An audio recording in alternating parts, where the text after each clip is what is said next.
This tutorial is for those that are thinking about or have already purchased the 124 scale toilet. This is a 3D print file that you will have to print at home.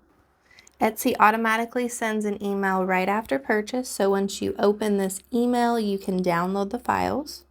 Just click this button that says View Your Files on Etsy. And then you can click Download and it will start downloading it to your computer.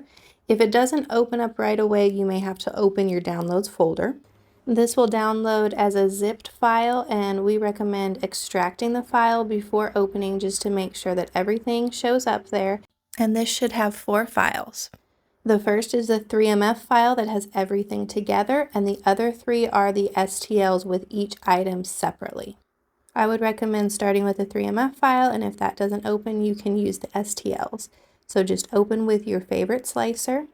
This is a single color print, so you can run it on any printer that you want. Right now we're running it on the Bambu X1C. You can see all 3 items there together, and it'll take about half an hour to print. I usually just run this with Overture PLA, but you're welcome to use whatever type of filament you'd like.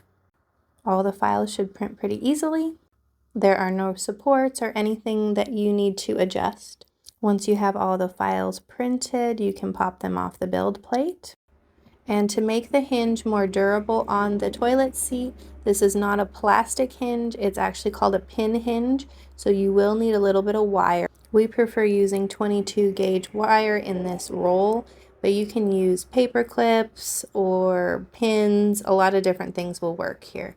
And you only need to use 1 piece of wire. Once you have it started in the side, you can slip it in with pliers all the way across, or you can put one in on both sides and then trim the excess. And now you have both parts of the seat working and it's fully assembled.